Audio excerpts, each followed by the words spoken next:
नमस्कार बच्चों, स्वागत है आपका सर्वज्ञान कोचिंग इंस्टीट्यूट की ऑनलाइन क्लासेस में। नेक्स्ट वीडियो में हम लोगों ने पढ़ा था कि अपन ने न्यूक्लिक एसिड का पार्ट सेकंड पढ़ा था। उसके बाद में मैंने क्रोमोसोम का कुछ बेसिक तुम लोगों को बता दिया था गुणसूत्र का। उसमें अपन ने ऑटोसोम और हेट्रोसोम के बारे में हम लोग पढ़ चुके थे। उसके जस्ट बाद में हम लोगों को क्रोमोसोम की स्ट्रक्चर बेस पे अपने को डिस्कस करनी थी कि गुणसूत्र जो होता है उसकी संरचना कैसी होती है। तो आज हमारा जो टॉपिक है वो गुणसूत्र की संरचना से ही संबंधित है, उसी से रिलेटेड है। तो आइए चलो देखते हैं गुणसूत्र की संरचना कैसी होती है। तो गुणसूत्र की जो संरचना है उसके हिसाब से आप ध्यान से देखना यहाँ पर गुणसूत्र जो होता है उसकी संरचना से रिलेटेड जो भी मेन पॉइंट्स है जो हमें संरचना से संबंधित याद रखना है, वो सभी बातें आपको बेसिकली यहाँ पे शॉर्ट में लिख दी गई है, बता दी गई है, जिसके हिसाब से मैं आपको एक्सप्लेन करता हूँ। सबसे पहली बात आपको याद रखनी है कि जो क्रोमोसोम होता है एक पतली झिल्ली से घिरा हुआ रहता है। ये जो पूरा क्रोमोसोम है, ये पूरा क्रोमोसोम एक पतली झिल्ली से, बारीक झिल्ली से चारों तरफ से घिरा हुआ रहता है। उस झिल्ली का नाम क्या होता है? पेलिकल होता है। देखो यहाँ पे लिखा है एक पतली झिल्ली से वो घिरा हुआ है, उस झिल्ली का नाम क्या है? पेलिकल होता है। ये जो गुणसूत्र है ये पूरे क्रोमोसोम की जो बाहर की जो झिल्ली है, ये पतली वाली, इस पूरी झिल्ली को हम क्या बोलते हैं? पेलिकल कहते हैं। करेक्ट। उसके बाद हमने कहा कि ये जो गुणसूत्र होता है ये दो अर्ध गुणसूत्रों से मिलकर बना हुआ होता है। ये जो गुणसूत्र होता है ये दो अर्ध गुणसूत्रों से मिलकर बना हुआ होता है। और वो जो अर्ध गुणसूत्र होते हैं उन्हें क्या कहते हैं? क्रोमेटिड कहते हैं। ठीक है, तो चलो देखते हैं इसमें। ये जो पूरा गुणसूत्र बना हुआ है ये दो आधे गुणसूत्र से मिलकर बना है। एक गुणसूत्र तो इसके अंदर चल रहा है, दूसरा गुणसूत्र इसके अंदर। तो इन दोनों गुणसूत्रों से मिलकर ये क्या बना होता है? अर्ध गुणसूत्र बोलते हैं इनको। इन दोनों अर्ध गुणसूत्रों से मिलकर ये बना होता है, जिनको हम क्या नाम देते हैं? क्रोमेटिड नाम देते हैं, या उन्हें क्या बोल दो? अर्ध गुणसूत्र बोल दिया जाता है। बात समझ में आ रही? ये जो बाहर की पतली झिल्ली है, इस पतली झिल्ली को तो हम क्या कहते हैं? पेलिकल कहते हैं। करेक्ट। उसके बाद इस पतली झिल्ली के बाद की हमने बात करी कि ये जो क्रोमोसोम होता है, गुणसूत्र होता है, ये दो अर्ध गुणसूत्रों से मिलकर बना होता है। उन दो अर्ध गुणसूत्रों को क्या नाम दिया जाता है? क्रोमेटिड कहा जाता है। बात समझ में आ रही है? वो क्रोमेटिड, ये जो दो अर्ध गुणसूत्र है, एक इसके अंदर चल रहा है, एक इसके अंदर, ये डीएनए की रोज है जो अंदर चल रही है, इन अर्ध गुणसूत्रों को हम क्या बोलते हैं? क्रोमेटिड नाम देते हैं। करेक्ट। और ये जो दोनों क्रोमेटिड होती है ये आपस में किसके द्वारा जुड़े हुए रहते हैं? सेंट्रोमियर से जुड़े हुए रहते हैं। शॉर्ट एंड सिंपल याद रखना है आपको, ज्यादा स्ट्रक्चर में घुसने की जरूरत नहीं है। सिंपल याद रखना कि एक पतली झिल्ली से घिरा होता है, उस झिल्ली को क्या कहते हैं? पेलिकल कहते हैं। उसके बाद गुणसूत्र दो अर्ध गुणसूत्र से मिलकर बना होता है, जिसे क्या कहते हैं? क्रोमेटिड कहते हैं। ये क्रोमेटिड जो रहते हैं दोनों, ये आपस में काय से जुड़े रहते हैं? सेंट्रोमियर से जुड़े हुए रहते हैं। उसके बाद ये जो क्रोमेटिड है ना, ये पतले पतले दिखिए, ये जो क्रोमेटिड ये पतले पतले काय से बने? तंतुओं से बने। इन एक तंतु को क्या कहते हैं? ध्यान रखना, क्रोमेनिमेटा कहते हैं। बात समझ में आ रही? जैसे अभी मैंने कहा था कि दो जो गुणसूत्र है, ये जो गुणसूत्र है पूरा, ये दो पतले पतले क्रोमेटिड से मिलकर बना है।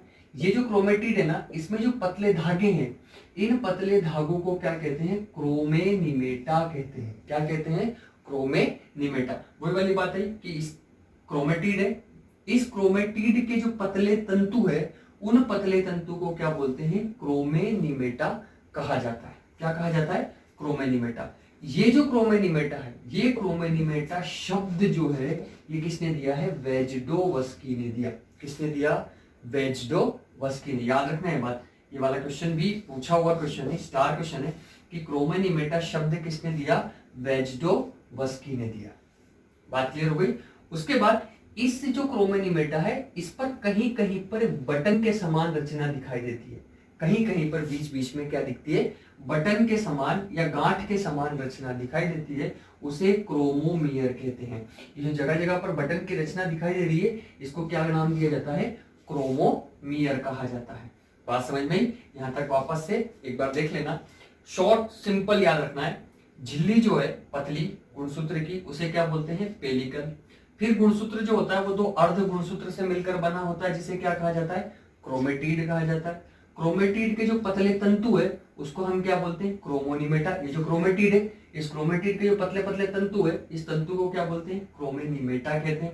क्रोमेनिमेटा के ठीक ऊपर ये बटन जैसी रचना होती है, गांठ जैसी रचना होती है, उसे हम क्या बोलते हैं? क्रोमोमियर मीयर कहते हैं।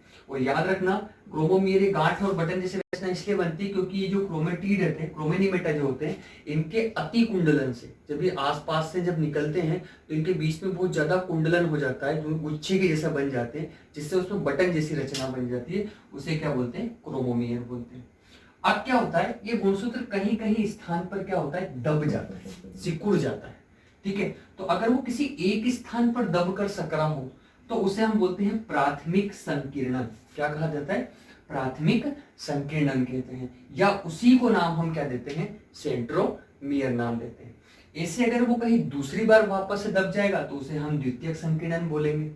ठीक है, तो ज्यादातर तो क्या रहता है, प्राथमिक और द्वितीयक संकीर्णन भी होता है। अगर वो कहीं और भी दब रहा है तो उसे तृतीयक संकीर्णन नाम दे देंगे। समझ में आ रही बात। अगर किसी स्थान पर क्रोमोसोम कहीं दब जाता है तो उसे हम क्या बोलते हैं, प्राथमिक संकीर्णन कहते हैं या सेंट्रोमियर कहते हैं। ऐसे अगर वो किसी दूसरी बार दब जाएगा तो उसे हम क्या बोलेंगे, द्वितीयक संकीर्णन कहेंगे। अब जैसे यहाँ पर बात करेंगे प्राथमिक संकीर्णन, कहीं और दबा हुआ है, इसके अलावा द्वितीयक संकीर्णन का नाम दे रखा है, इसके बाद का बचा हिस्सा जो भी रहता है द्वितीयक संकीर्णन के बाद का बचा हिस्सा, वो क्या कहलाता है, सैटेलाइट कहलाता है।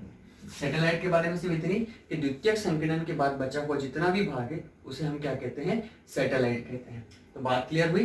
कितनी बातें मेन याद रखनी है आपको, एक तो पेलिकल याद रखना है। क्या है पेलिकल, गुणसूत्र की पतली झिल्ली जिससे वो घिरा हुआ है। फिर हमने क्या, क्रोमेटिड क्या है, क्रोमेटिड क्या है, क्रोमेटिड दो अर्ध गुणसूत्र है। क्रोमेटिड क्या है, दो अर्ध गुणसूत्र है। फिर हमने कहा कि वो दो जो अर्ध गुणसूत्र हैं क्रोमेटिड, वो आपस में किससे जुड़े हुए हैं, सेंट्रोमियर से जुड़े हुए हैं। सेंट्रोमियर क्या है, प्राथमिक संकीर्णन है। उसी सेंट्रोमियर को हम एक और नाम बोलते हैं, काइनेटाकोर के नाम से भी जानते हैं। किस नाम से जानते हैं, काइनेटाकोर भी बोलते हैं। दूसरी बात, क्रोमेटिड जो होते हैं, हमने कहा दो अर्ध गुणसूत्र है। फिर ये जो क्रोमेटिड ये पतले तंतु से बना है, जिन्हें क्या बोलते हैं, क्रोमेनिमेटा बोलते हैं। इसके ऊपर बटन जैसी रचना होती है जिसे हम क्रोमोमियर कहते हैं। समझ में आई। तो पेलिकल, क्रोमेटिड, क्रोमोनिमेटा, क्रोमोमियर, ये आपको याद रखना है। कौन कौन सा, पेलिकल, क्रोमेटिड, क्रोमोनिमेटा और क्रोमोमियर। क्लियर हो गया। उसके बाद आएगा आपके पास कि जहां दब जाता है, दबे हुए स्थान को प्राथमिक संकीर्णन या सेंट्रोमियर बोलते हैं, और दूसरी बार दबेगा तो द्वितीयक संकीर्णन, और द्वितीयक संकीर्णन के बाद का जो भाग होता है उसे हम क्या कहते हैं, सैटेलाइट। तो इस प्रकार ये गुणसूत्र की पूरी क्या हो गई, संरचना हो गई। अब आपको मैंने जो पहला जो वीडियो था उसमें एक चीज बताई थी, मैंने ऑटोसोम और हेट्रोसोम से रिलेटेड मैंने आपसे बात करी थी।